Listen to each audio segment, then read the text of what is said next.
আসসালামু আলাইকুম। Hello viewers, কেমন আছেন সবাই? আশা করি ভালো আছেন। যুক্ত হয়েছি চট্টগ্রাম কক্সবাজার সমুদ্র সৈকত সুগন্ধা বিচ থেকে আপনাদের সাথে যুক্ত হয়েছি। খুবই ইন্টারেস্টেড একটা ভিডিও নিয়ে আপনাদের সাথে হাজির হয়েছি।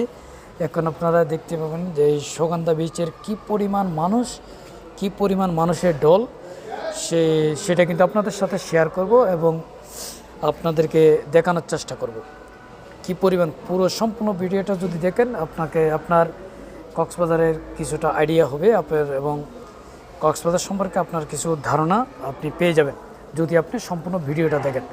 আপনি সম্পূর্ণ ভিডিওটা অবশ্যই দেখবেন, আপনার সব কিছু আইডিয়া হয়ে যাবে। আমি এই ভিডিওতে এবং হোটেলের রিজনেবল প্রাইস এবং সবচেয়ে বেস্ট প্রাইসগুলো এবং কোন কোন হোটেলে গেলে আপনার প্রাইসটা ভালো পাবেন সে বিষয়ে কিন্তু আপনাদের সাথে আমি শেয়ার করব।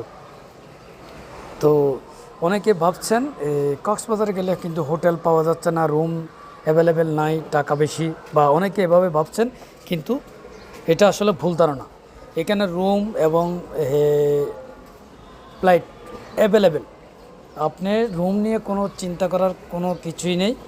আপনি 1000 টাকা থেকে শুরু করে 20,000 টাকা পর্যন্ত আপনার রুম অ্যাভেলেবেল রুম পেয়ে যাবেন। কোনো 1000 টাকা থেকে আপনি 20,000 টাকা পর্যন্ত আপনি রুম পেয়ে যাবেন। রুমের কোনো টেনশন করার কিছুই নেই। তো যারা ভাবছেন অবশ্যই চলে যাবেন আপনারা, রুমের জন্য টেনশন করার কিছু নেই। অ্যাভেলেবেল রুম পেয়ে যাবেন, আপনি অল্প টাকা দিয়ে রুম পেয়ে যাবেন। এবং যে সামনের সাইডগুলো রয়েছে কলাতলি মোড় থেকে, ওই সামনের সাইডগুলো থেকে রুম নিলে আপনার একটু প্রাইস বেশি হবে, 2,000 3,000 এরকমই।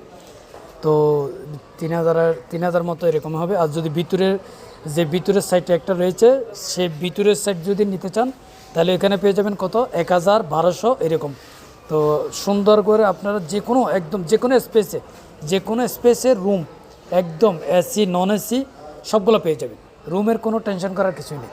তো যদি ভিডিওটা দেখেন অবশ্যই আপনার সম্পূর্ণ আমার কথাগুলো বুঝতে পারবেন। তো এখানে সব কিছু আসলে এখানে এরা তো বলবে এরা কিন্তু এমন একটা প্রাইস বলবে আপনাকে, সেটা আপনাকে ডিসকাস করে নিতে হবে।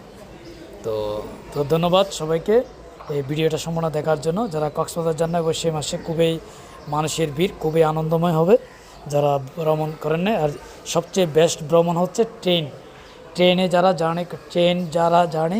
ট্রেন জার্নিতে খুবই অসাধারণ, খুবই আনন্দ মুহূর্ত, সেটা কিন্তু বলার বাইরে। তো যারা ট্রেন জার্নি করতে ভালোবাসেন অবশ্যই ট্রেনে যাবেন, আর যারা যান না অবশ্যই ট্রেনে যাবেন, খুবই ভালো লাগবে।